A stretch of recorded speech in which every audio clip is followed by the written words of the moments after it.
Jawab lagi lah. Okey, soalan 2 yang nombor 2. Ha. Okey. Sekejap ya.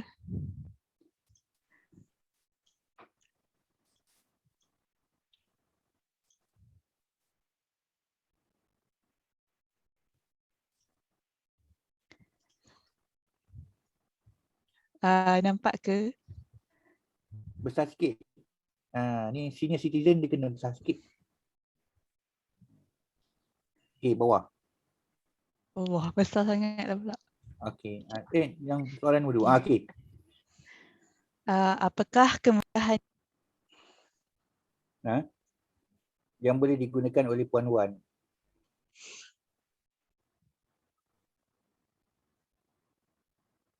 Apa kemudahan?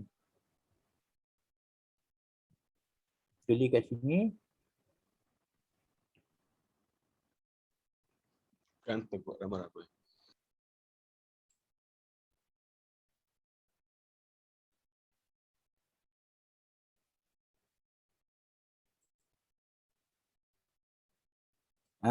Okey.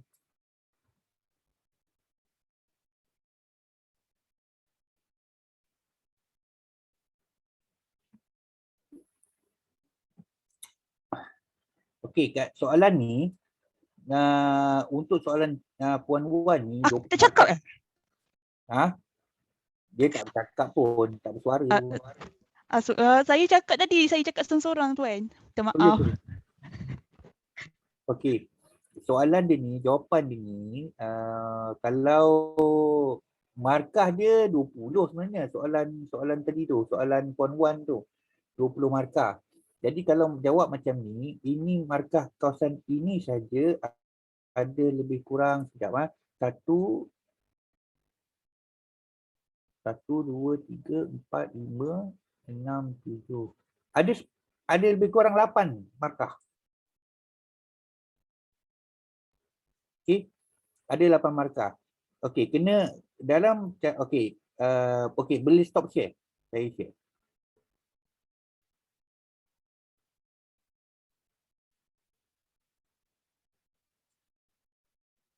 Okey, Dini, stop share.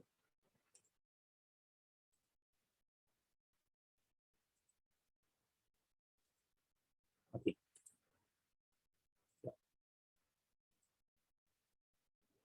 Apakah kemudahan yang boleh digunakan oleh Puan Wan? Okey, ini soalan pertama. Kemudahan, soalan pertama boleh digunakan. Ini underline. Prosedur yang patut dibuat. Prosedur dia. Okay.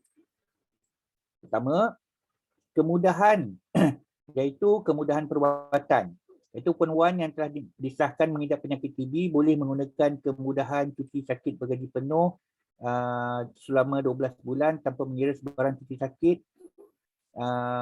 yang digunakan bagi penyakit selain TB.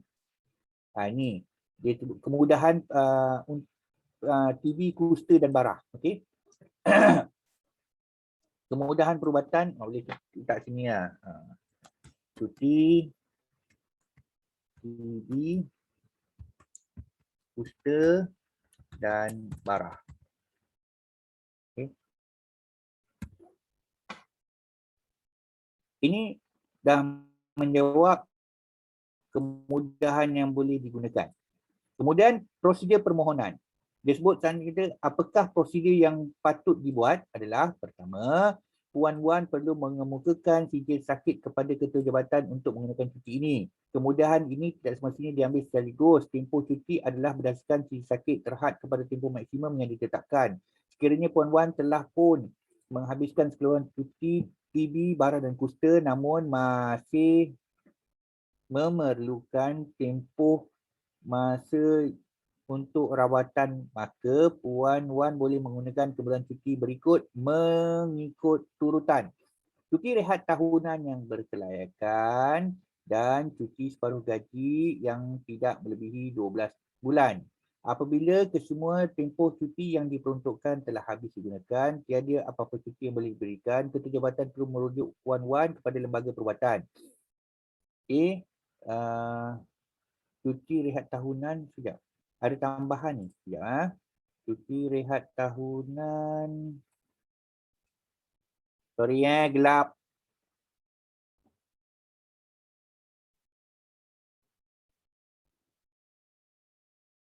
Sekejap. Saya tengah cari ni. Ni. Okey. Apabila kesemua tempoh cuti yang diperuntukkan telah habis digunakan, tiada apa-apa cuti yang boleh diberikan, ketua jawatan perlu merujuk Puan Wan kepada lembaga perubatan. Sekiranya lembaga perubatan mendapati Puan Wan mempunyai peluang untuk sembuh, Puan Wan boleh diberi cuti tambahan sama ada secara bergaji penuh atau separuh gaji. Sekiranya lembaga perubatan mendapati sebaliknya, maka Puan Wan akan dibesarkan daripada perkhidmatan. Ini adalah jawapan penuh. Tak nak kata 100%, tak 100%. Tapi kat sini sebenarnya kena ingat kita ada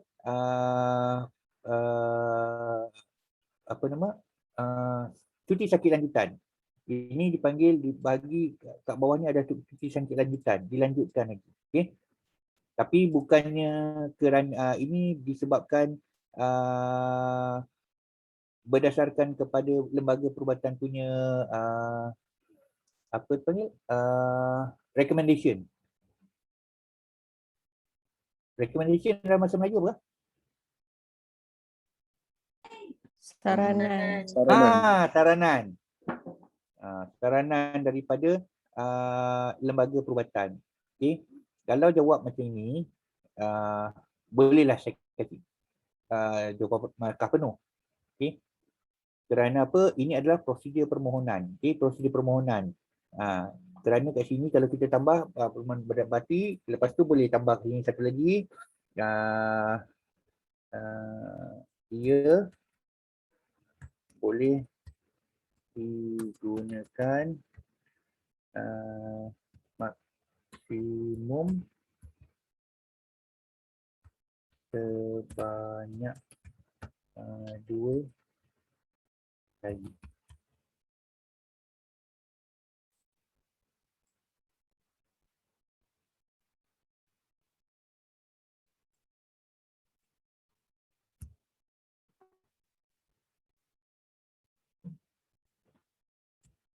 Maksudnya ia bersamaan dengan cuti sakit lanjutan yang mana lembaga perubatan ni boleh yang ini boleh dipusing digunakan sebanyak 2 kali lah, 2 cycle. 2 cycle 2 kali lah kan? 2 pusingan. Macam tu lah. Okay. Ada soalan? Tuan. Ya. Soalan saya bukan berdasarkan soalan ni. Soalan saya macam dalam soalan, bila Tuan bagi soalan tu, Tuan letak tak markah macam ni kan, banyak kan dia punya list nak kena sign. Sebab kalau macam semalam saya buat, saya macam keliru nak letak banyak mana poin-poin tu. Saya letak markah, tapi markah besar. Macam satu tu 20 je macam tu. Soalan 1 10, soalan 2 20, soalan 3 10. Macam tu. So macam sat point macam ni tak ada markah. Macam pembahagian markah sat tu. Sat point ni. Contoh tadi kan soalan 1 kan ringkas je. Berapa pengiraan CTG je ringkas. Contoh ni berapa markah? Tuan tak letak nanti? Saya tak letak. Kerana kalau saya letak nanti korang fail semua. Pasal dia terlalu rigid. Pemarkahan terlalu rigid. So macam kena tahu berapa banyak poin dia tu, memang kena tahu betul-betul lah dia punya berapa poin yang ada untuk soalan macam tu kan? Kita kena sendiri kena tahu. Maksudnya kalau kat sini dia tulis kata prosedur yang patut dibuat. Apakah prosedur? Dia sebut tanya prosedur kan? So memang kena list semua prosedur dia. Prosedur katalah dia nak ambil cuti sakit TB, kusta dan barah. Apa prosedur dia? Anda sebagai Puan Wan buat apa? Sebab saya buat yang prosedur ni saya letak 3 je macam tu. Sebab kalau kau tengok daripada slide saya pun prosedur ni pun banyak juga tau. Ya ke? Yalah.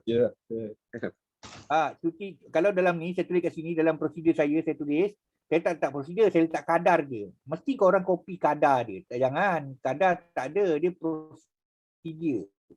Prosedur maksudnya saya dah terangkan kena kemukakan sijil sakit, maka ketua jabatan baru boleh buat benda ni. Dia kata kemudahan ni tak semestinya sekaligus boleh pakai. Dia boleh ambil ikut. Dia ambil berperingkat. Tapi kalau dah habis penggunaannya, maka kita boleh ambil cuti lain. Cuti sakit. Kalau cuti sakit pun dah habis, maka ambil cuti rehat tahunan. Cuti rehat tahunan dah habis, maka cuti separuh gaji. Kalau dah habis, dia tak boleh cuti tanpa gaji. Yang ni lain sikit. Dia tak boleh cuti tanpa gaji. Sebab dia dah habis. Sikit dia tengah sikit. Dia kena ambil cuti lanjutan. Cuti tanpa gaji, dengan cuti separuh gaji, dia pair. Sebab jawapan saya semalam saya letak perlu mengupakan sijil sakit kepada ketua jabatan. Tidak semestinya dia ambil secara sekaligus. Lepas tu ketua jabatan mestilah bagikan ni lah. Yang kedua ni, apabila kesemua tempoh yang diputar dah habis, saya cuti, ketua perlu merujuk pada lembaga perubatan. 3 tu yang saya bagi semalam. Jawapan saya. Okey, kalau sampai situ, maksudnya anda telah melengkapkan 2/3 daripada jawapan. Kerana lepas tu lembaga perubatan kena sahkan dia sama ada dia ada peluang sembuh tak ataupun dia ada peluang untuk menghadap ilahi. Dia kena jawab. Kalau ada peluang untuk menghadap ilahi, maka dia kata tak payah kerjalah, dia akan pencen. Kalau ada peluang untuk sembuh, untuk bekerja semula, maka dia akan diberikan peluang untuk bercuti. Jelas? Cik Zari nak tanya. Jelas tu. Okey. Cik Zari nak tanya. Tanya boleh, tanyalah. Kalau kan lepas dia cuti rehat tahunan kan, lepas dia dapat cuti sakit, kemudian dia continue yang cuti sakit lanjutan tu? Cuti sakit. Macam mana? Ulang balik. Mula dia ambil cuti sakit, yang maksimum cuti sakit 90 hari. Lepas tu dah habis tu dia sambung dengan cuti sakit lanjutan ke dia kena ambil dia ambil cuti sakit rehat dulu? Dia kena ambil cuti sakit biasa lagi. Oh. Okey, terima kasih. Okey.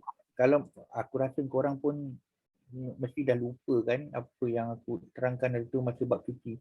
Cuti ni memang banyak, itu yang ada jam tu. Betul? Cuti ada banyak jenis, lepas tu tak semua sama lah tu. Tuan, boleh nak tahu ke kalau untuk rujukan cuti ni memang boleh refer yang buku warna buku Perintah Am ni ke ataupun kena rujuk juga? Dia ada banyak. Cuti ni Perintah Am satu lagi ada banyak perkeliling. Kalau yang menceritakan tentang, maksudnya kalau dia punya turutan cuti yang boleh diambil tu, yang itu boleh tengok perkeliling yang mana satu tuan? Tak ada. Dia ada dekat dalam banyak perkeliling. You kena, macam mana cakap, kena extract satu-satu. Bukannya ada satu je perkeliling. Oh, okey. Okey.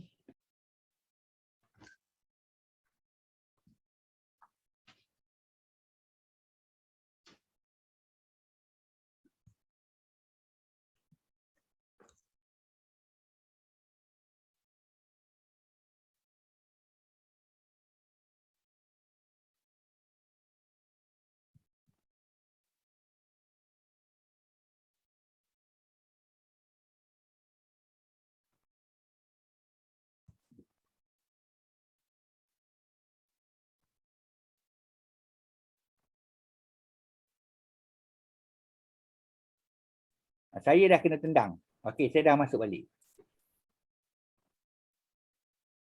Okey tak? Okey tuan. Boleh dengar Boleh. Tuan. Tadi siapa tanya? Lupa tadi. Fatin yang tanya. Soalan tadi. Mana nak tengok? Saya tuan. Apa? Cik Nazia. Oh, Nadirah Sekejap. Saya Syazia.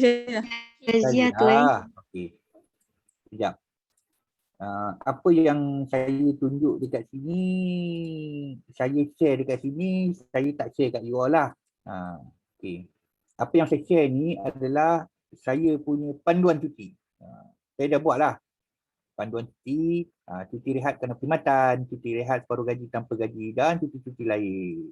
Okey. Ni tuan punya. Yalah.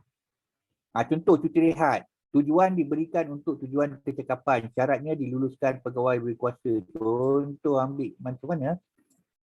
Cuti sakit lanjutan. Diberi untuk berehat kerana tidak sihat untuk bertugas dan memerlukan masa rehat yang panjang. Diberikan setelah mengambil cuti sakit bergaji penuh selama beberapa hari. Perintah Pak. Dia ada perkeliling bab C, perkeliling perkhidmatan 991, perkeliling perkhidmatan bilangan 1095. Boleh tak kami nak tuan? Itu aku dah cakap tadi. Aku dah tunjuk je. Tak boleh kasih. Tuan. Tak boleh kasih. Mungkin lepas exam tu boleh lah kot. Tapi sebelum exam tak boleh. Ya Allah tuan. Jawapan Besar pahala tuan. Tuan saya kat checkbox tuan. Hari ni. Saya dah screenshot tuan. Dah halal. Screenshot Tak halal apa, aku tak kisah pun. Okay. Tuan share lah tuan. Tuan kami nak Tuan. guna sebagai Boleh tuan, sebenarnya gaji masuk ni. Guna sangat pengguna. Dia banyak faedah tu. Sempena berkat Hari Ashura. Ni dia macam ni, apa yang saya nak awak jawab tu adalah berdasarkan apa pemahaman anda. Okey, apa yang saya ada adalah berdasarkan pemahaman saya dan juga koleksi perkeliling-perkeliling perkhidmatan yang saya ada. Faham? Jadi apa yang kalau misalnya kata apa yang anda tahu setakat itu saja, maka saya tak salahkan pasal itu antara tahap tahap pemahaman anda. Okey. Jadi jangan risaulah you all. Tak ada yang fail punya. Jangan risau. Tapi lepas habis modul ni, kita orang boleh minta daripada tuan Boleh kalau korang nak. Okey. Pasal saya pun akan lepas habis modul you all ni, saya akan mengajar modul cuti sahaja. Tapi begitu terperinci lah. Cuti yang begitu terperinci kepada Jabatan Kebajikan Masyarakat. Yang mana orang macam you all, contoh you all semua orang tahu bahawa cuti rehat ada satu je kan? Betul tak? Betul tuan, ada satu je cuti rehat. Okey, itu saya terangkan kan? Okey. Kalau saya share, kalau saya share ni, saya tunjukkan pada orang sekejap. Okey, cuti rehat sebenarnya walaupun satu je, tapi ada 4 bahagian. Cuti rehat kerana belum genap setahun perkhidmatan, cuti rehat biasa, cuti rehat bagi orang yang nak berhenti kerja, cuti rehat bagi yang akan bersara. Jadi lain-lain cuti rehat dia. Ada boleh tak boleh. Jadi benda tu very detail lah. Jadi saya tak mengajar secara detail. Apa yang perlu anda tahu adalah apa yang anda perlu tahu pada masa ini. Kemungkinan akan datang anda akan lebih banyak dapat ilmu tu ketika bekerja ataupun ketika menghadapi masalah ataupun ketika cuba menyelesaikan masalah. Maka anda tahulah cuti-cuti yang ada ataupun perkara-perkara yang lain. Okey. Sambung soalan nombor 3. Puan-puan ni ada berapa soalan? 3 kan? 3. Yang last kali pendek je jawapan dia. Bolehkah puan-puan memohon Saya share tu kan. Izzat, okey. Saya share boleh? Boleh.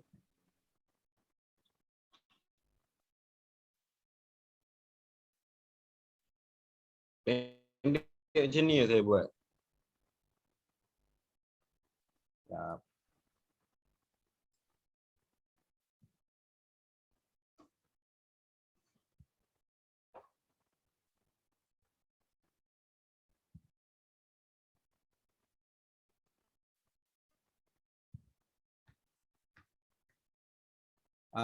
Bolehlah ni.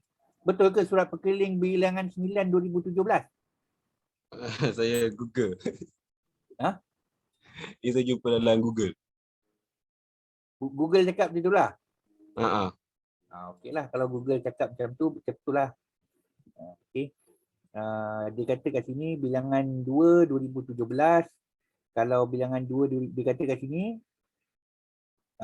telah mengumpul 150 hari. 150 hari ni pada bilangan 2 2017. Surat perkeliling 2 tahun 2017 dia kata kebenaran gantian cuti rehat melebihi 150 hari digunakan sebagai cuti lain-lain. Itu di bawah bilangan 2 2017. Kalau bilangan bilangan berapa tadi? Bilangan 9 Bilangan 2 tuan. Kau punya bilangan 2 ke bilangan 9? Oh, silap. Bilangan 2 tu. Bilangan 2 sepatutnya. Se- Tak ada bilangan 9. Dua-dua. Saya tulis kat tangan, saya type salah. Okey. Saya buat Itulah jawapan autocorrect dia. dulu. Okey. Last saya kalau boleh nak cepat juga ni nak habiskan. Last kali soalan, ada soalan apa? Cik Radi. Cik Radi. Okey lah, Cik Radi ni saya alamak. Tak keluar kot kan? Sebab dia langgar peraturan semua tu. Dia kata kat sini, okey, jawapan dia adalah apakah pelanggaran peraturan yang dibuat oleh Encik Radi? Ada berapa pelanggaran? Ada 2 tuan. Yang pertama adalah beliau bercuti bagi tempoh 8 hingga 10 Disember 2014 pegawai telah boleh diluluskan cuti tanpa rekod sekejap. Tapi dia tidak memaklumkan perkara ini kepada pegawai dan tidak hadir tanpa cuti. Pertama, dia tidak hadir tanpa cuti, betul? Betul tuan. Okey. Yang kedua, dia Okey. tidak mendapat kelulusan rehat bagi tempoh dia bercuti antara 11 hingga 12 Disember. Yang ketiga, dia tidak mendapat kebenaran Untuk ke Indon. ke Indonesia. Itu sahaja pelanggaran dia. Soalan dia cerita pasal pelanggaran saja kan? Jadi ada 2 pelanggaran. Iaitu pertama, bercuti tanpa diluluskan. Yang kedua, pergi ke luar negara tanpa mendapat kebenaran daripada ketua jabatan. Jelas? Benda ni, soalan ni senang je. Kalau ada dapat detect 2 tu, betul lah korang punya tu. Then dia punya kat bawah ni kena letak lah di bawah contoh macam ni. Saya detailkan sikit tapi saya kata kat sini terdapat 2 pelanggaran. Sekejap. Saya tunjuk dia punya jawapan dia. Mana? Mana aku instant? Ni screen. Okay. Apakah pelanggaran peraturan dibuat Encik Radi? Ada 2 pelanggaran yang dilakukan oleh pegawai. Yang ini dia kata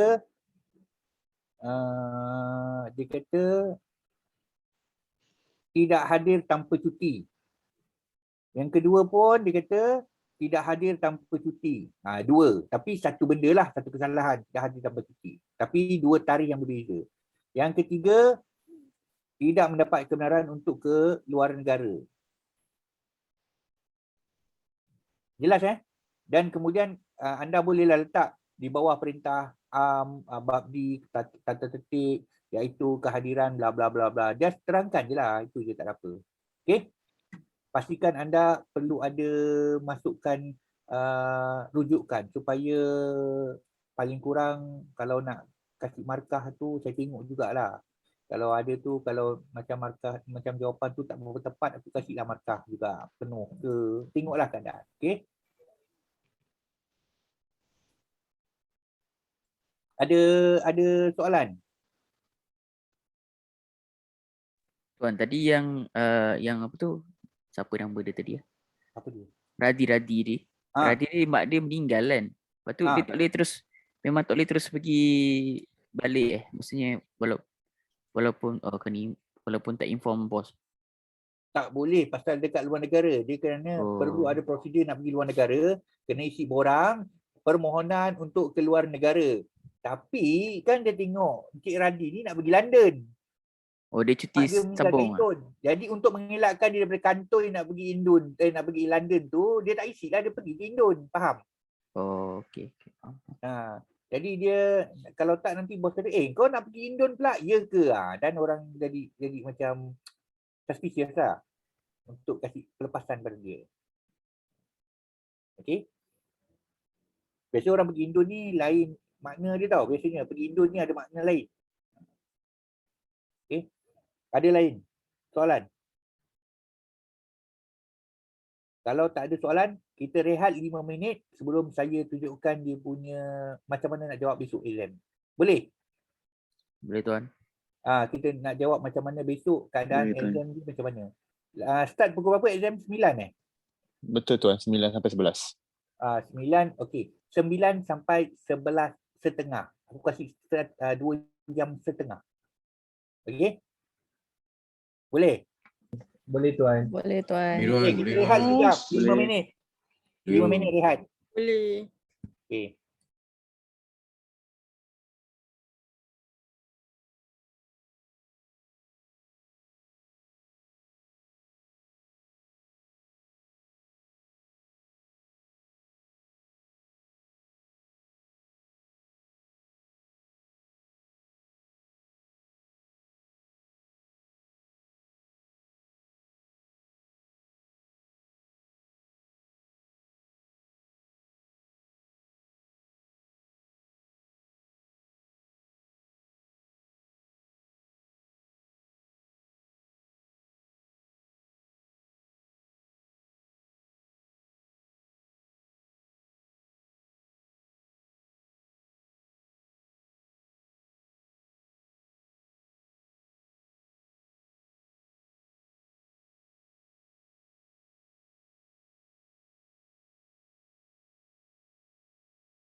Okey, kita sambung semula. Sekejap, saya share skrin.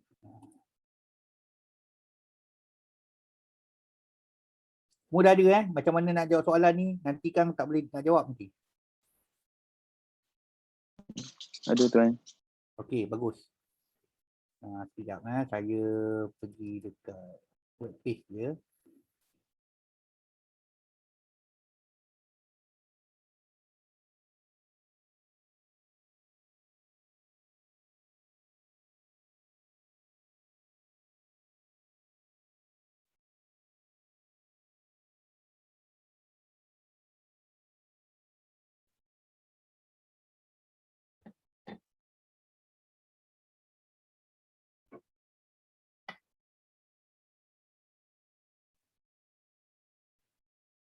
Mana share? Okey. Share screen. Kan?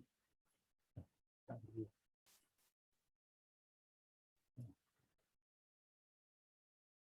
Nampak skrin ni tak? Nampak tuan. Nampak tuan. Masa anda besok untuk exam, anda akan masuk kat dalam Google Site. Okey. Sebelum masuk Google Site ni, pastikan anda dah login login dalam Google. Login lah dengan username you all. Apa-apa username pun. Macam ni saya login saya punya ni lah. Okey. Maka kat sini anda akan ada dalam page ni akan ada masa peperiksaan, tarikh dia, lepas tu arahan. Sign in menggunakan Google sebelum meneruskan langkah seterusnya. Download soalan dan gunakan kertas jawapan yang telah disediakan di link di bawah. Kertas jawapan mengenai satu bahagian. Jawab semua soalan dengan menggunakan bahasa Melayu sahaja. Sila kemukakan jawapan dalam format PDF sahaja. Okay.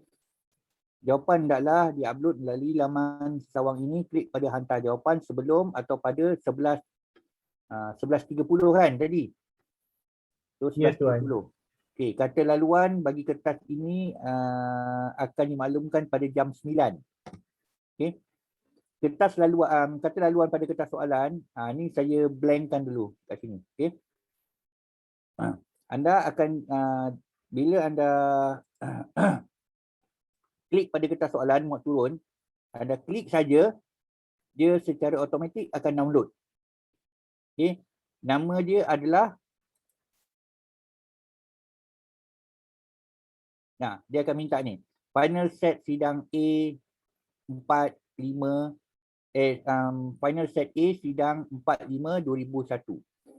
So Cuba ada password. masukkan password tu tuan. Password ni ada pun kau tak guna pun. Pasal apa? Soalannya soalan lain. Tak ada apa dalam dia. Okey.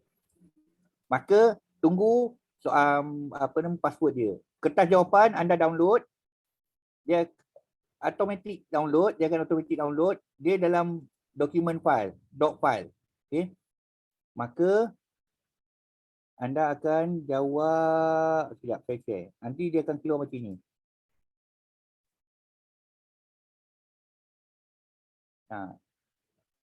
Lepas keluar macam ni, apa yang anda buat adalah enable editing. Lepas tu letaklah nama, katalah nama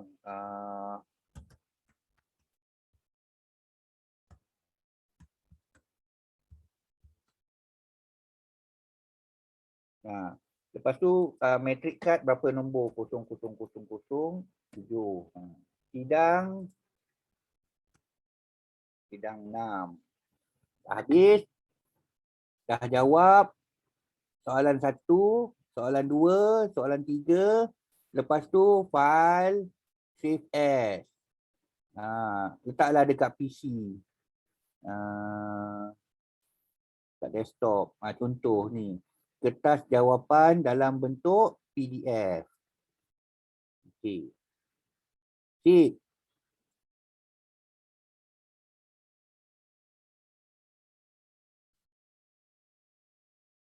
Dah save kan? Pada save, maka kita pangkahlah dia.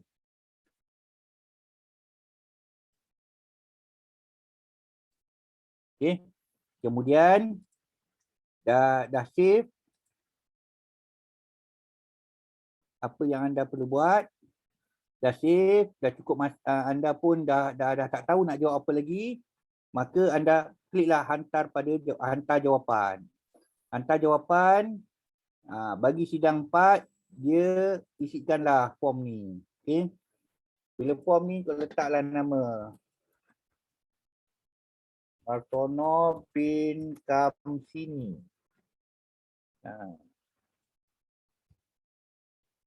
Kad penalan dia. Okey. Upload file. Upload file, letaklah file, select daripada mana. Daripada mana tadi? Contoh ni. Kertas jawapan. Dia cuba boleh tengok PDF dia. Saya suruh you all download PDF, dia akan tengok PDF dia. Dia tak boleh dia tengok yang lain, you all tak boleh download, dia tak boleh upload. Contoh ni, katalah open. Not support for download upload. Okay. Dia tak kasih. Kena convert pada PDF saja. Faham? Kalau you upload, contoh. Okay. Lepas tu submit. Lepas submit, habislah tugas anda. Okay. Setakat ni ada soalan? Tuan, Ya, saya. kalau nama file jawapan tu kita kena rename ke tak Tuan dengan nama kita? Yang itu dah ada ketulis kat sini. Saya. Okey, letak nama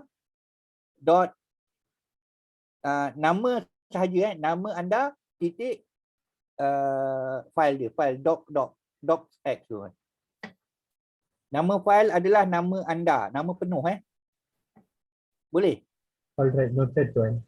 Okey. Pastikan nama anda, jangan letak depan tu ada huruf, ada huruf pula, ada nombor. Okey, letak nama anda, nama penuh. Kalau boleh letak semua huruf besar. Ataupun semua huruf besar lah.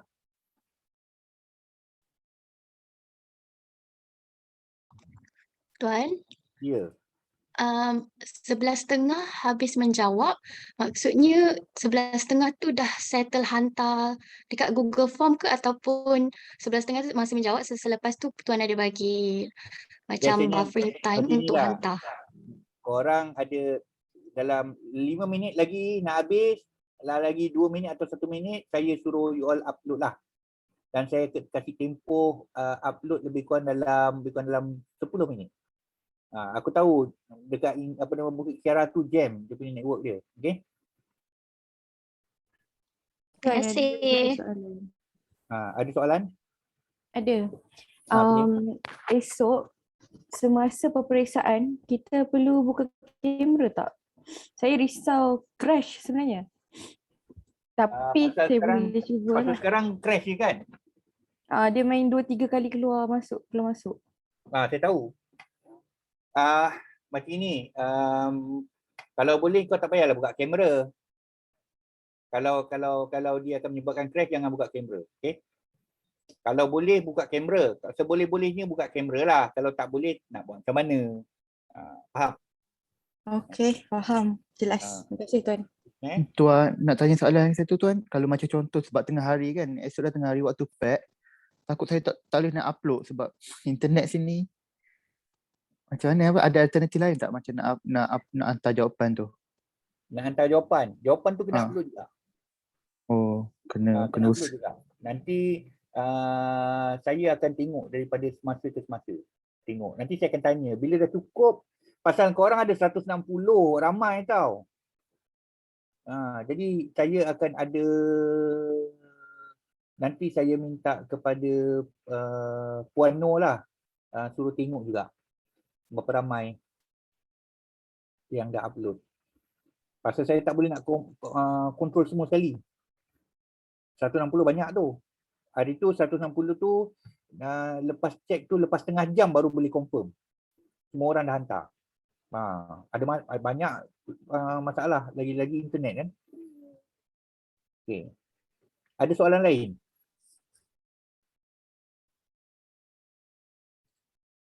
Ada apa-apa soalan lain?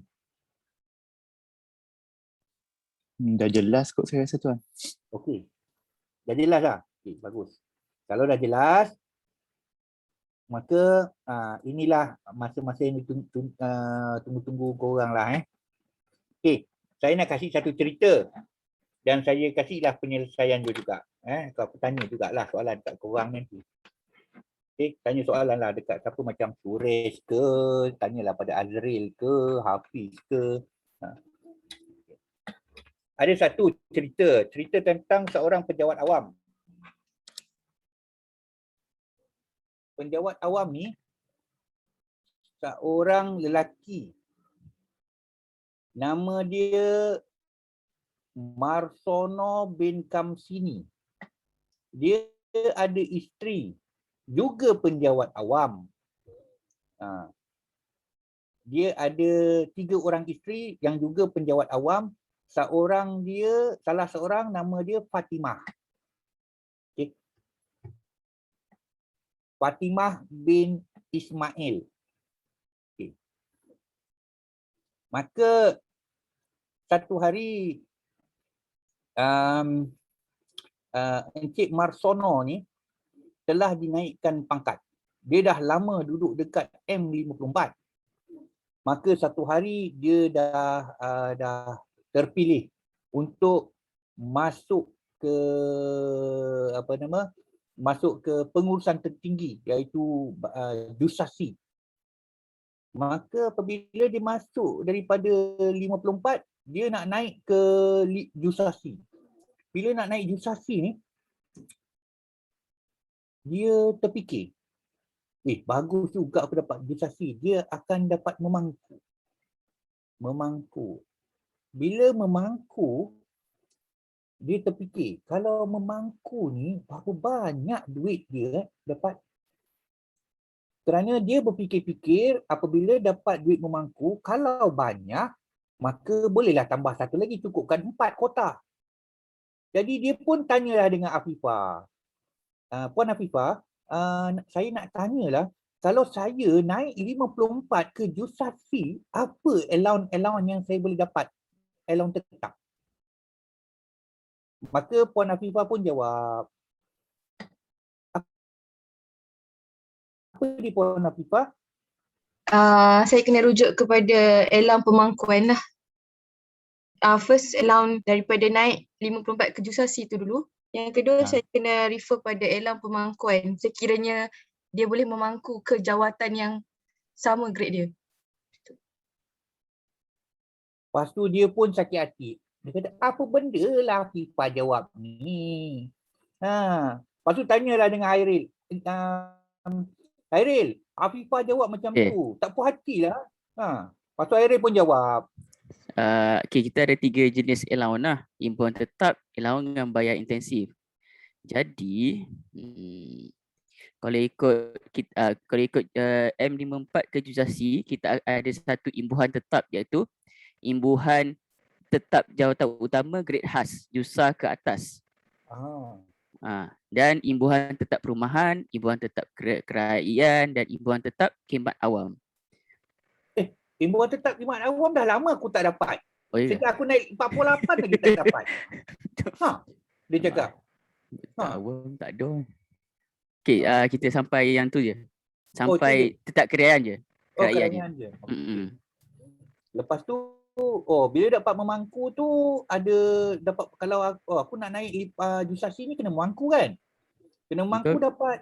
Marsono tanya, dia kata kalau aku naik Jusasi aku dapat imbuhan tetap perumahan. Aku dapat imbuhan tetap kerajaan. Aku dapat imbuhan tetap Jusa. Kemudian aku dapat allowance memangku Jusa. Memangku jawatan baru kan, allowance Jusasi. Berapa dapat allowance memangku ni? Dia pun tanya. Lepas tu tanya Suresh. Suresh, berapa dapat allowance memangku ni? Banyak tak? Kalau aku nak dapat allowance memangku ni, macam mana?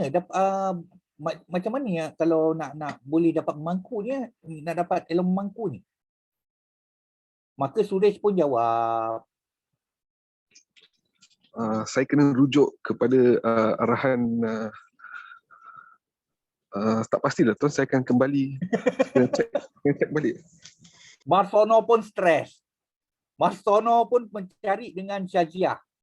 Puan Syaziah, macam mana Puan Syaziah? Berapa banyak dapat? Saya dapat ni agak-agak dia punya allowance tu, agak-agak lah allowance tu. Allowance memangku tu kita kena tengok perbezaan antara grade 54 dan juga grade JUSA tu tadi. Sekiranya nanti kita akan refer balik kepada Perintah bab B.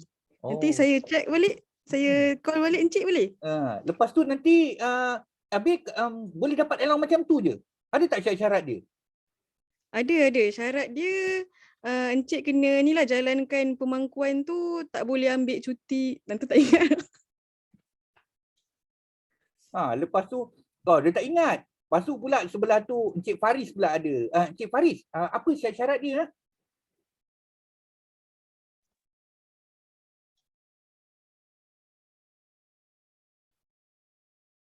Encik Faris terus tersenyap 1000 kata.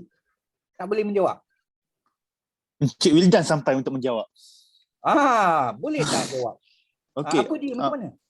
Okey, untuk makluman Cik Marsono, macam mana pembayaran allowance tu kita akan buat perbezaan di antara gaji minimum jawatan yang dipangku sekarang dengan gaji hakiki pegawai sekarang.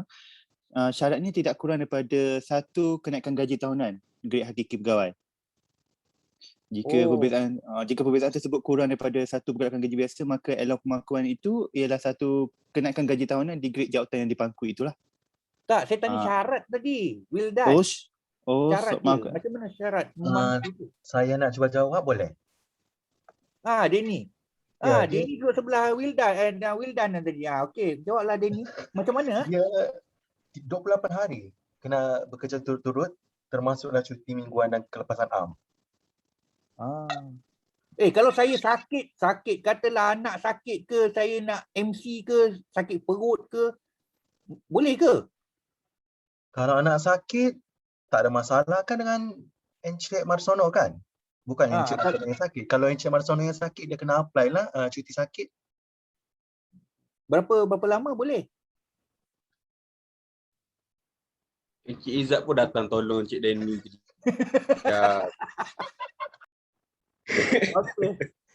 Izzat cakap boleh ambil tapi tidak boleh melebihi 92 hari berturut-turut, termasuk hari kelepasan am.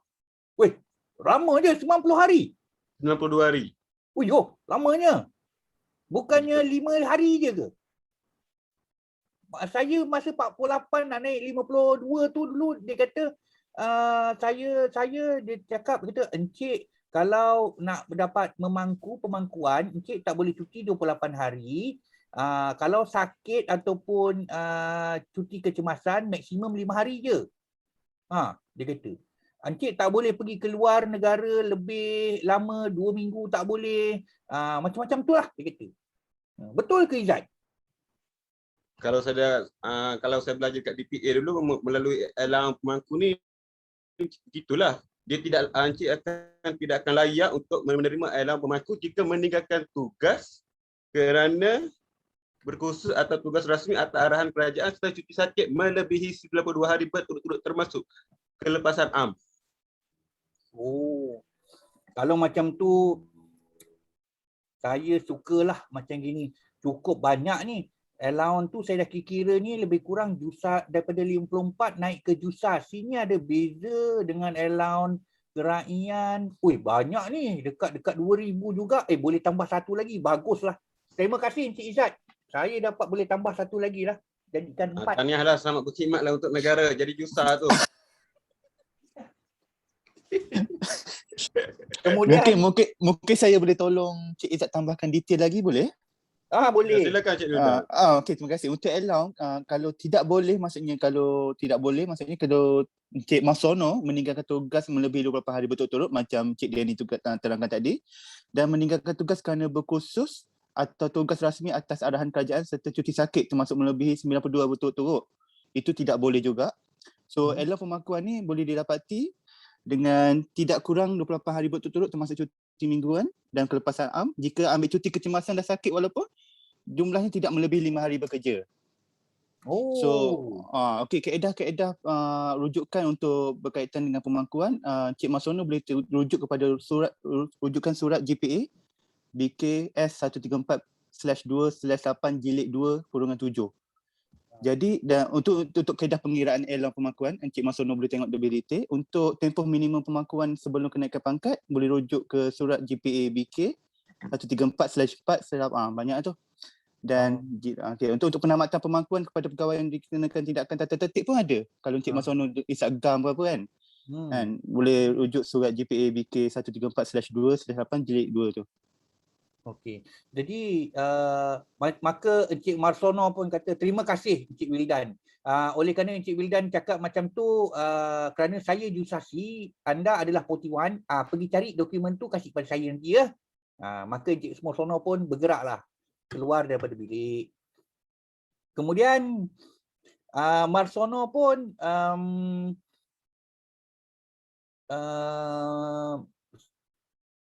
telah menerima tugas.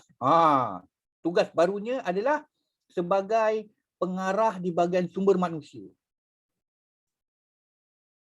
3 minggu kemudian setelah menjawat pengurus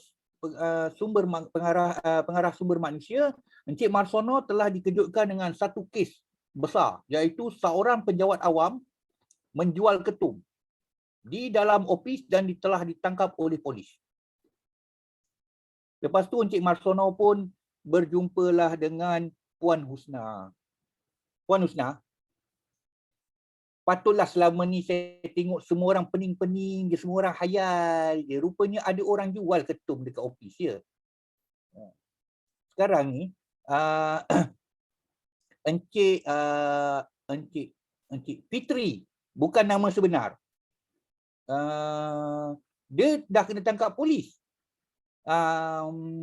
Apa yang kita nak buat Encik Husna? Saya baru dalam sumber manusia ni. Boleh tak Encik Husna terangkan pada saya apakah prosedur-prosedur yang perlu kita buat? Pasal Encik Fitri bukan nama sebenar ni telah ditangkap polis ni. Husna mana tu Cik Zairi? Husna Husna Syahirah ni. Okey.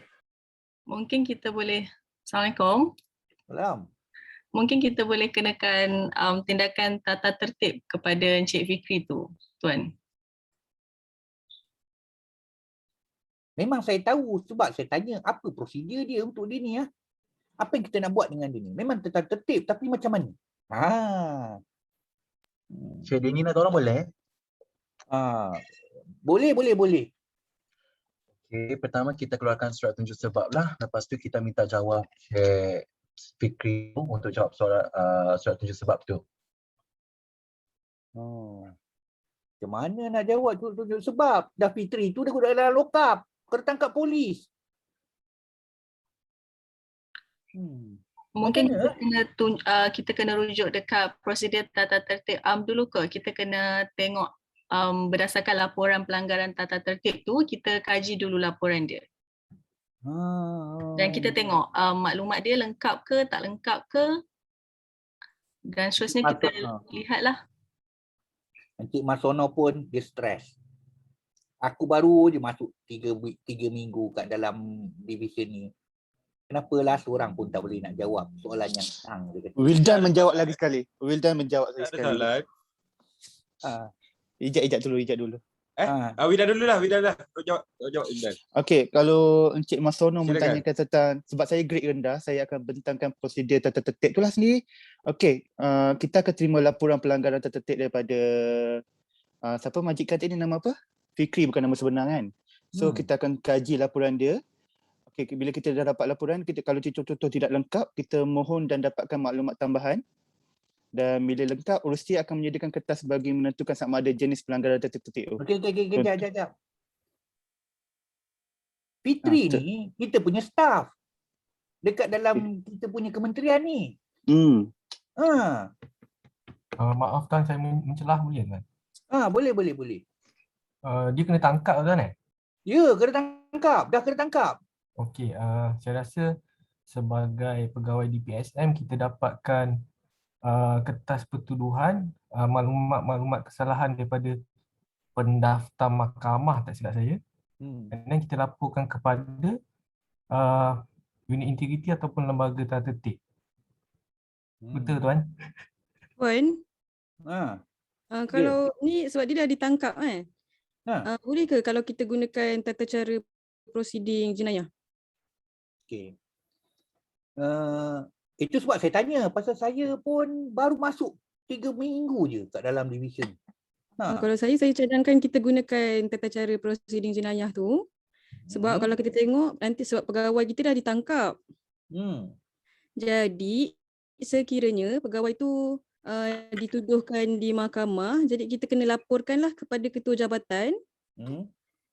Lepas tu nanti ketua jabatan kena buat laporan kepada dapatkan minta laporan daripada pendaftar mahkamah tu yang ada maklumat-maklumat pertuduhan lah. Contohnya ada salinan kertas pertuduhan, tarikh ditangkap dan maklumat-maklumat yang penting lah. Seterusnya bila kita dah dapat maklumat tu, ketua jabatan kena buat sure sama ada pegawai tu patut ditahan kerja atau tidak. Tunggu. Marsono pun berfikir, korang punya jawapan ni tak logik lah. Pasal dia baru je kena tangkap kan? Macam mana dia dapat ke mahkamah? Jadi Marsono pun berfikirlah, maka dia kata macam gini. Oleh kerana dia baru kena tangkap, dia kena ditahan reman untuk siasatan. Kita sekarang buat kertas kerja dulu.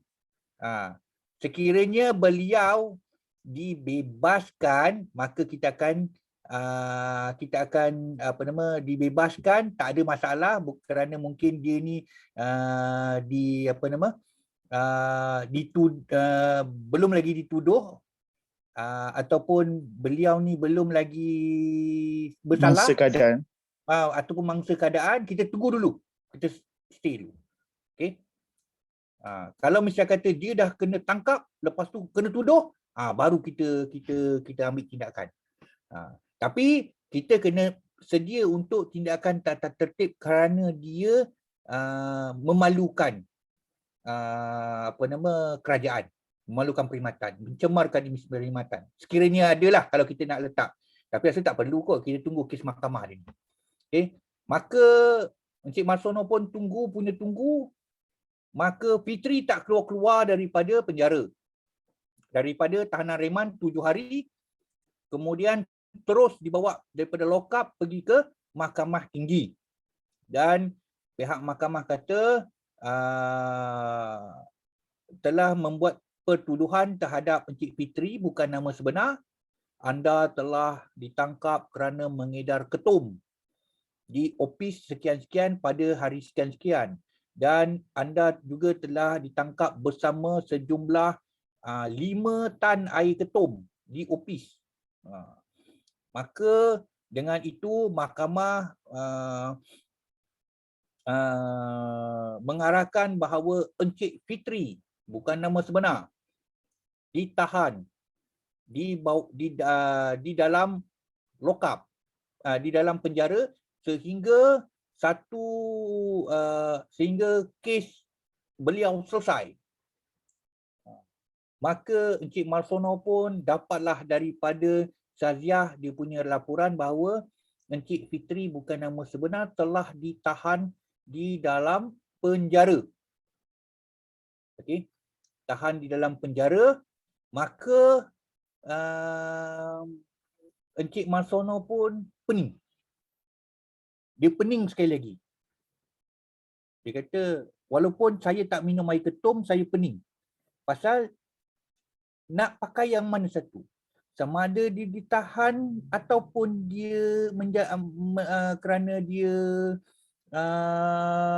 jenayah. Kes jenayah ke kerana ditahan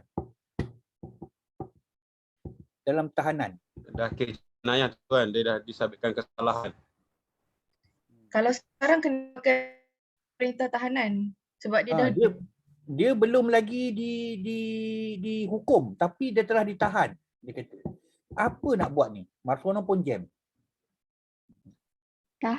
Perintah tahanan prosedur tahanan. Ha?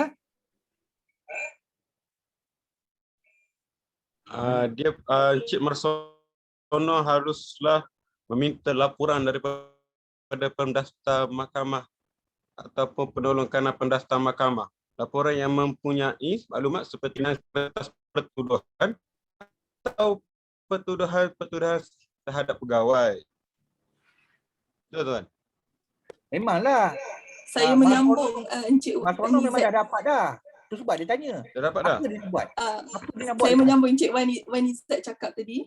Ha. Ketua jabatan kena hendaklah menggantung pegawai ataupun kaki tangan yang dah dilaporkan tu, dan juga menahan separuh gaji dan segala allowance pegawai tersebut. Menahan Mulai berapa dari Menahan segala gaji? allowance dan separuh gaji Ah. daripada tarikh menerima laporan keterlibatan pegawai tersebut lah. Tapi Saya sambung sikit tuan.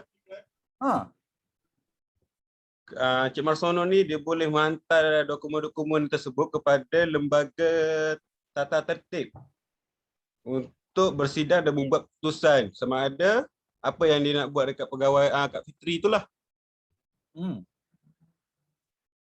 Maka oleh kerana mahkamah telah memutuskan bahawa beliau ataupun Encik Fitri telah dimasukkan ke dalam penjara sementara menunggu kes beliau disebut semula, maka Encik Marsono pun berkata begini.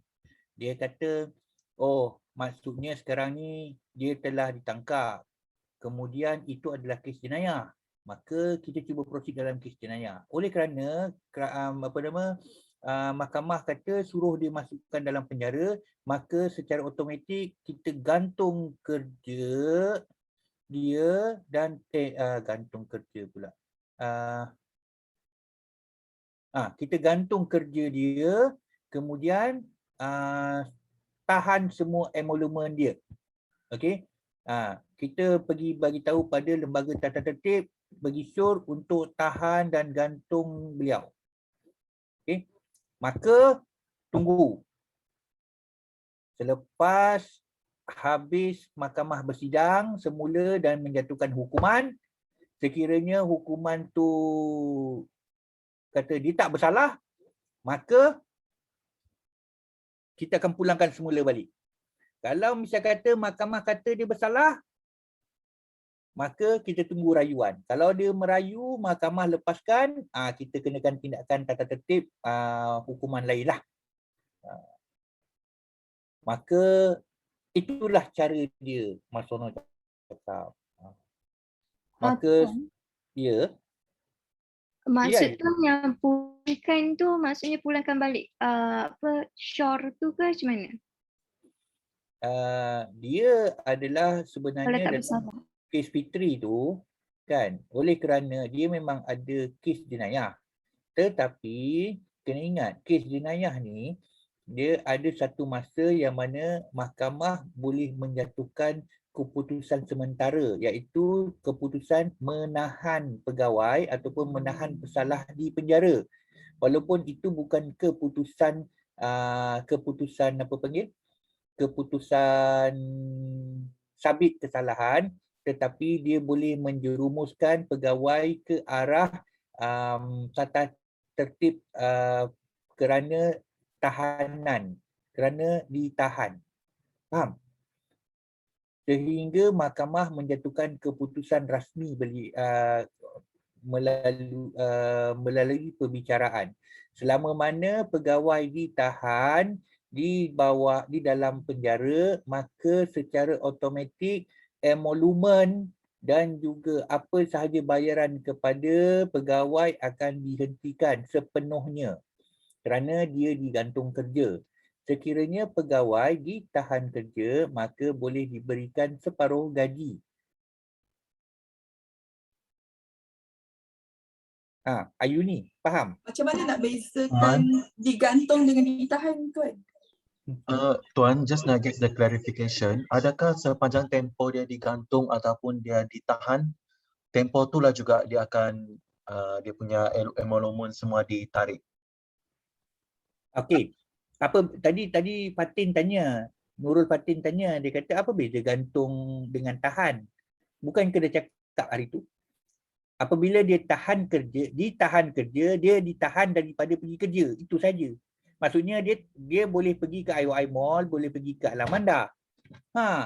Marsono pun pening. Dia kata bukan kesenang je tu. Kalau ditahan kerja, maksudnya dia tak boleh datang kerja je. Dia boleh pergi berjalan-jalan, makan sate kat luar, makan mi Bandung muar. Kecuali kalau dia kena gantung kerja. Gantung kerja maksudnya dia duduk dekat dalam bilik free. Tingkap dengan pintu besi. Makan pun 3 kali sehari orang kasih. Maka dia kena gantung lah. Itu maksudnya gantung kerja. Maksudnya dia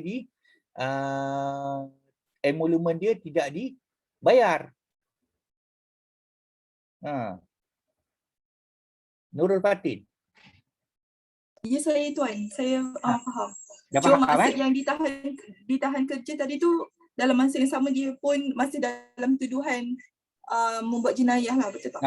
Kalau ditahan kerja maksudnya dia dilepaskan. Dia tidak ditahan di dalam penjara. Faham tuan? Tuan, saya ada satu soalan. Possible tak? Ni soalan curious je. Possible tak kalau kan tadi kita kata kita boleh tahan orang tu kerja jadi dia tak payah pergi kerja dan juga dia cuma dapat separuh gaji. Tapi sekiranya benda ni dia berlangsung tak sampai sebulan, so tak sampai pun dapat gaji tu. So ada apa-apa tindakan yang akan kena selepas tu tak? Okey. Apabila katalah orang tu dia ditahan kerja. Tapi bos dia kata, engkau kena tahan kerja kan? Pasal apa? Engkau buat apa nama, engkau kata rasuah dekat kementerian lama kan? Kat sini kau tak ada. Tak apalah, kau datang je lah kerja. Maka apabila datang kerja, dia perlu dibayar emolumen sepenuhnya. Kalau misalnya kata ditahan kerja, dia cuma dibayar separuh emolumen dan separuh, semua sekali separuh lah. Okay? Kalau dia kata diarahkan datang kerja, maka dia boleh dapat sepenuhnya emolumen. Dan sekiranya benda tu tak lama dalam tempoh sebulan, maka apabila mahkamah kata jatuh hukum, dia dikata bersalah, maka secara automatik dia tidak akan dibayar emolumen. Afifah? Ya. Okey, maksudnya maksudnya sekiranya semasa itu dia masih belum ditetapkan lagi sama ada jatuh ke tak. Maksudnya dia masih lagi dibayar seperti biasalah. Dia kena sama bayar macam biasa, tapi once jatuh emolumen terus tarik. Emolumen dia akan tarik apabila lembaga tata tertib bersidang hukumkan tarik. Biasa lembaga tata tertib tak lama, sekejap je bersidang. Lepas tu saya ada tengok dekat carta alih perintah tahanan yang Cik Zahari bagi ni. Saya ada tengok sure sama ada pegawai patut dibuang kerja, diturunkan pangkat atau diurus dengan cara lain. Cara lain ni maksudnya apa selain emolumen tu? Ada tak cara lain selain diuruskan dengan cara lain, maksudnya katalah kesalahan. You all pernah tengok tak ada satu kes seorang pegawai tinggi kerajaan telah ditangkap berhalwat di Pulau Pinang, di Batu Peringgi. Kemudian beliau sepatutnya kalau ikut-ikutkan boleh dibesarkan atas kepentingan perkhidmatan ataupun beliau boleh dikenakan tindakan tata tertib kerana memalukan imej perkhidmatan awam. Beliau juga boleh dikenakan macam-macam lah. Tetapi beliau masih bekerja dan juga hukuman tu diberikan yang ringan. Macam dalam kes Afifah kata tadi, dalam soalan yang tadi cakap tadi, dia boleh diberikan apa-apa selain yang lain selain daripada apa yang tertera dalam perkara 38. Itu maksud dia. Afifah? Ya. Hukuman dia maksudnya hukuman selain yang tertera dalam peraturan 38. Peraturan 38. 38 tahu? Peraturan 38 maksudnya kita kena refer bab Peraturan mana? Peraturan 38 adalah daripada Akta 395, iaitu peraturan Dewan Awam Tata Tertib yang menyatakan hukuman-hukuman yang boleh dijatuhkan ke atas pesalah tata tertib. Dekat situ ada lebih kurang 8.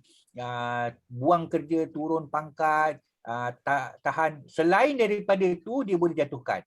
Faham? Okey, tak apa, nanti saya cari yang tu. Alright. Perkara 38. Okey, alright. Kemudian Marsono pun telah berjayalah menguruskan kes tersebut. Walaupun haru biru juga apa yang berlaku dekat dalam bahagian sumber manusia, Marsono pun masih lagi dapat menguruskan dengan baik. Kemudian kita kembali pada cerita kisah Marsono dengan isterinya Fatimah binti Ismail. Maka Marsono pun setelah 4 tahun dan telah confirm dengan jawatan tersebut, isteri dia telah naik daripada 52 kepada 54. Isteri dia telah mengesyaki bahawa Marsono telah berkahwin lain apabila dia telah naik pangkat. Maka dia telah bergaduh besar sehingga secara tiba-tiba isteri Marsono, Fatimah binti Ismail, meninggal dunia. Maka sedihlah Marsono. Dan Marsono pun berduka cita kerana kehilangan seorang daripada 4 isterinya. Maka soalannya, Marsono pun pening. Macam mana aku nak buat? Isteri aku dah meninggal. Maka aku nak pergi dekat pejabat JPA bahagian pencen nak jumpa Encik Syariman. Nak tanya Syariman macam mana pencen bini aku ni. Maka dia pun sampai ke pejabat Encik Syariman. Oleh kerana Encik Syariman ni pegawai tinggi, maka dia jumpalah pegawai baru keluar daripada DPA, Siti Sarah Umar. Dia jumpa. Maka dia tanya, boleh saya nak jumpa dengan Encik Syariman. Lepas tu Siti Sarah pun jawab. Dia kata, saya adalah pegawai bawah Encik Syariman. Ada apa ya Encik? Saya nak tanya pasal isteri saya ni meninggal. Apakah yang boleh apakah sebagai waris saya boleh dapat apa-apa? Maka Siti Sarah pun menjawab. Siti Sarah. Ada Siti Sarah? Ada Tuan, tapi saya nak berfikir sebentar ya. Okey. Sebab kes ni agak unik juga Sekejap.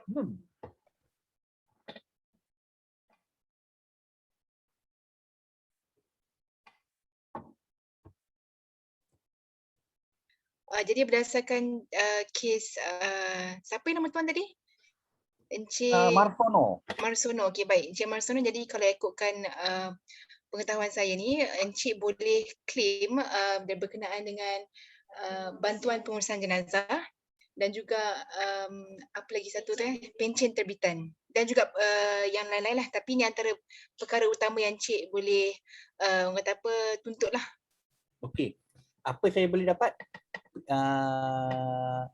Apa tadi? Tuntut bantuan jenazah. Lepas tu dari segi apa tadi, pencen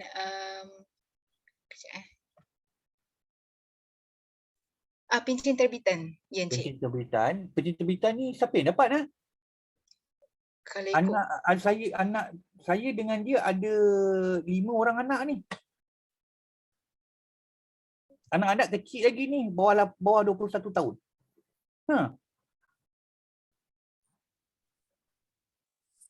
Yang dua share tu. Satu share. Kalau ikutkan semua boleh dapat, tapi kita ada perkiraan yang tertentu. Suami boleh dapat juga ke pencen bulanan? Boleh, balu dan duda. Oh, bolehlah pakai macam tu. Marsono pun terfikir, bolehlah pakai macam tu. Tambah satu lagi. Dapat pencen bini ni. Dia pun terfikir. Dia terfikir je. Dia tak buat. Dia terfikir je. Lepas tu tanya, apa lagi dapat? Pencen bulanan, bantuan jenazah, apa lagi? Itakan itu je. Kerja kerajaan lama-lama ni. Dah dekat 26 tahun. Ganjaran terbitan tuan. Dengan gantian cuti rehat. Ganjaran cuti rehat. Gantian cuti rehat, ganjaran terbitan, lepas tu apa tadi? Ganjaran terbitan, ganjaran cuti rehat, lepas tu pencen bulanan, lepas tu bantuan jenazah. Itu je dapat. Tak ada lagi. Kalau jenazah, kalau puan tu ada ibu, boleh dapat ex gratia. Kalau dia berhemat. Apa dia? Ulang balik. Tak. Kalau isteri tuan ada ibu dan meninggal semasa dalam perkhidmatan, boleh dapat ibu kepada si mati boleh dapat ex gratia.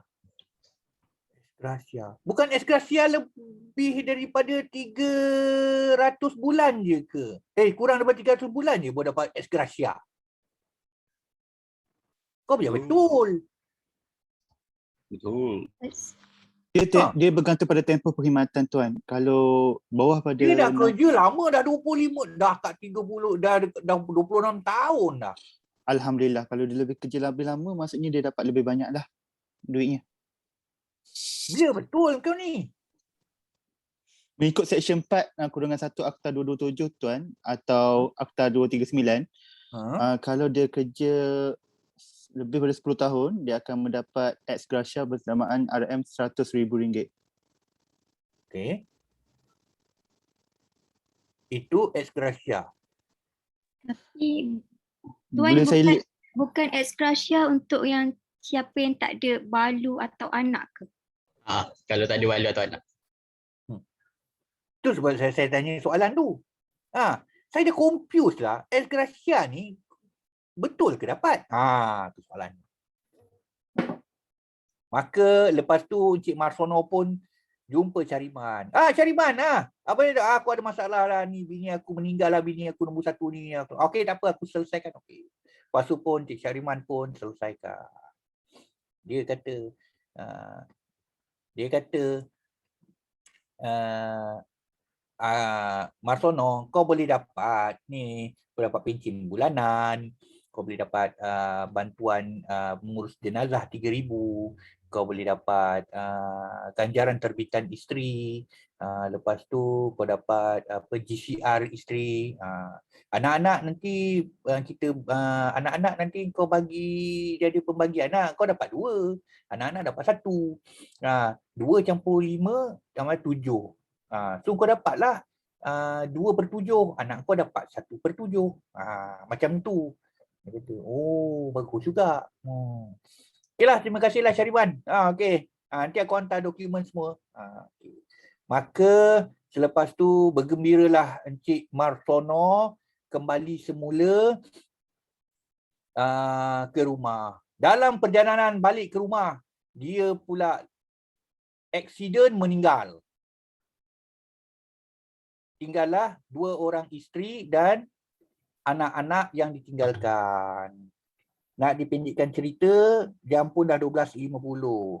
Saya cepatkan sikit. Okay? Maka Marsono pun dah meninggal, dah dikuburkan.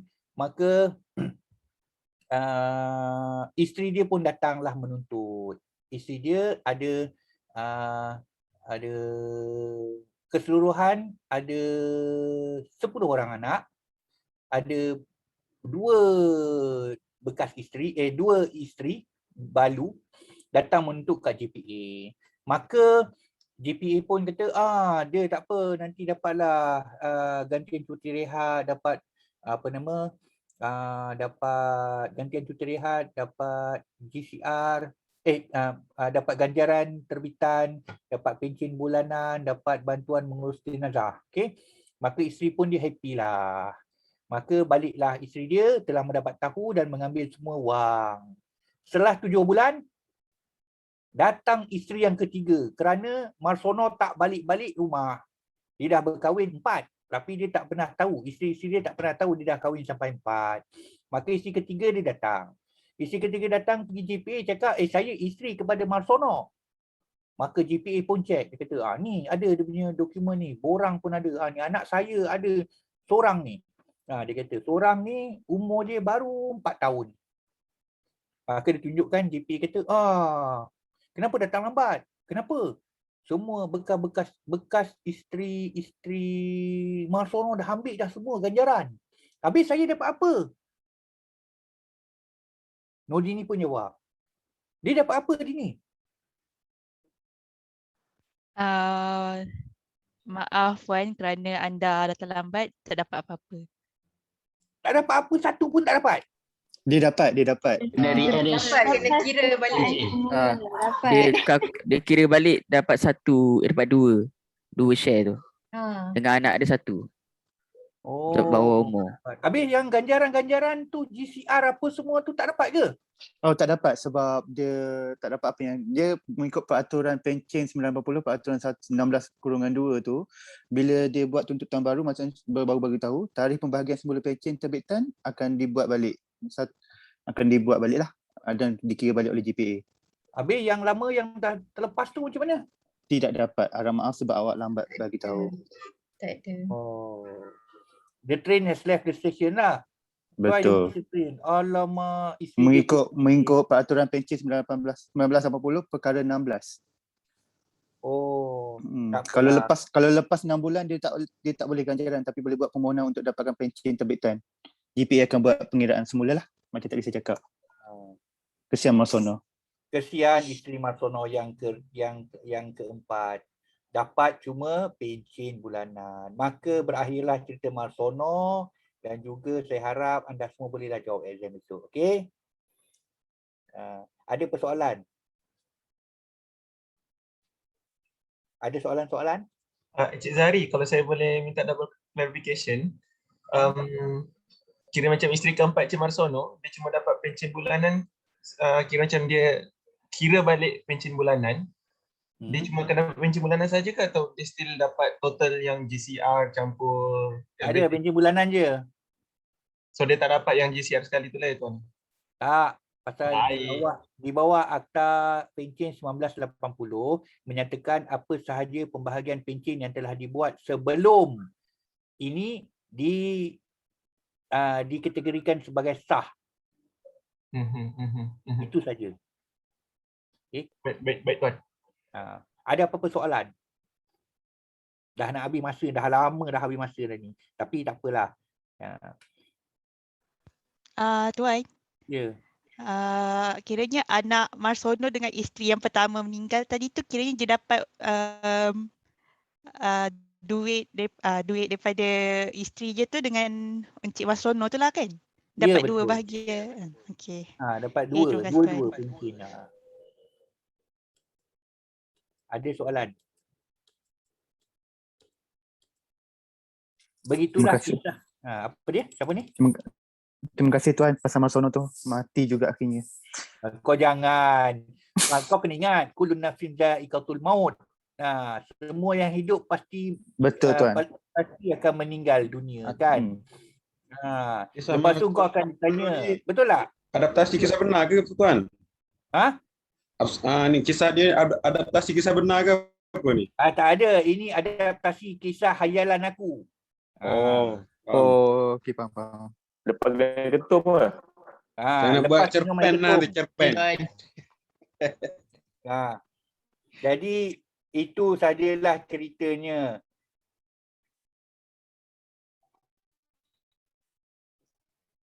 Jadi saya harap semua orang boleh jawab soalan esok. Dan juga dapatlah markah yang baguslah. Okey, apabila habis exam tu. Jadilah macam mana dalam Al-Quran disebut apabila fa'amma man utiya kitabahu biyami biyaminihi fa'amma man utiya kitabahu biyaminihi. Dia kata apabila mereka menerima kitab dari sebelah kanan, umukru'u kitabiyah. Nah, tengoklah kitab aku. Gembira pada tangan kanan, iaitu tangan baik. Okey. Apabila fa'amma man utiya kitabahu bisimalihi fayaqulu ya laitani lam uta kitabiyah. Apabila dapat kitab sebelah kiri, dia kata sungguh cilakalah aku. Kenapalah aku dapat kitab sebelah kiri ni. Dia pun berguling-guling dekat atas tanah. Jadi saya mengharapkan semua orang dah dapat tahu apa nak jawab, macam mana nak jawab, cara menjawab, cara nak menghantar jawapan. Saya harap semua dapatlah yang terbaik seperti mana orang yang mendapat kitab daripada tangan sebelah kanan. Okey? Ada apa-apa yang nak tanya sebelum saya nak tutup? Ada apa-apa? Tuan, nak tanya pasal macam prosedur kes jenayah tadi kan. Carta ahli dia tu boleh rujuk kat mukus perintah am tu dekat muka surat apa? Saya tak jumpa tu. Tak ada. Gelak kan? Gelak besar. Dalam perintah am tak ada. Oh, memang tak ada Tak ada. Itu sebablah aku kasih kat korang. Aku kasih korang supaya korang boleh baca. Ataupun you all boleh download daripada website SPA. Oh, okey. Okay. Download buku. Kan aku rasa dah kasih korang kan buku SPA tu. Tata tertib SPA punya. Dekat dalam page last sekali tu ada dia punya apa nama flowchart dia. Just understand the flowchart. Pasal flowchart tu berdasarkan kepada akta. Okey. Senang saja. Okey. Saya harap ni semua orang dah lapar. Mudah-mudahan semua boleh jawab soalan esok bagus. Dengan ini kita tutup taklimat ini dengan umul kitab. Bismillahirrahmanirrahim. Alhamdulillahirabbil alamin.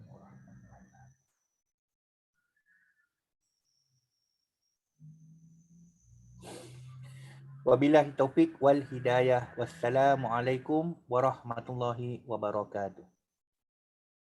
Terima kasih banyak-banyak Tuan. Terima kasih Tuan Azhari. Terima kasih. Kepada Encik Zahari. Terima kasih Tuan. Okey. Jangan lupa satu benda pada hari ini. Jangan lupa satu benda. Sorry, saya terlupa ni benda. Jangan lupa hantar EPSA, hantar tugasan kumpulan, hantar slide pembentangan. Okey? Itu saja. Thank you. Tuan. Sebelum saya mengakhiri majlis pada hari ini, semua ahli sidang diminta tunggu sebentar untuk sesi menyemarakkan semangat patriotik, iaitu para keluarga sidang malim dikehendaki untuk mempersembahkan sajak atau syair hasil mimpian mereka sendiri. Ahli sidang editor dan malim dijemput untuk meriahkan persembahan mereka. Dijemput wakil daripada keluarga 4 untuk mempersembahkan persembahan mereka.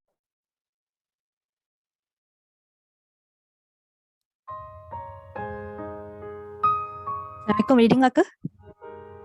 Boleh. Boleh. Okay, kalau tak sedap. Kau hadir kembali untuk kali ke-64 pada detik negara dibaluti pandemik. Satu perjuangan norma baru. Dan kau bertandang bersama nostalgia yang tak pernah padam. Berkisah tentang perjuangan anak watan yang didadanya penuh semangat patriotisme. Semangat tua Datuk Maharaja Lela, Tok Janggut, Tok Kenali, Tok Gajah, Mat Kilau, Mat Saleh, Libau, Lieutenant Adnan, Kanang anak langkau, mengalir darah perwira, membuat sumpah perkasa. Pencaknya tak pernah, jiwanya tak pernah gusar. maju berpantang arah, mundur mencari harapan. Di atas hamparan kemerdekaan ini, janjiku terpatri. Seluruh ragaku untukmu, Malaysia tercinta. Terima kasih.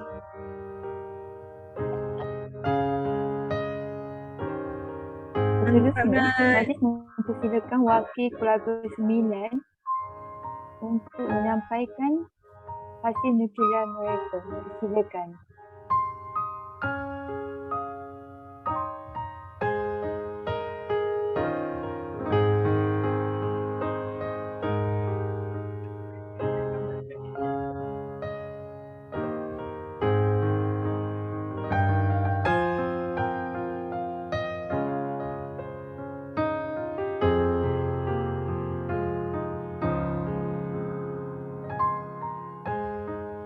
Syakir.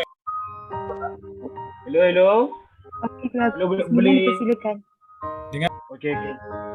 Dengar tak? Dengar. Okey. Tadi tak bunyi, maaf. Okey, saya akan menyampaikan sebuah tajuk yang berjudul sebuah pengorbanan hasil nukilan Family 9.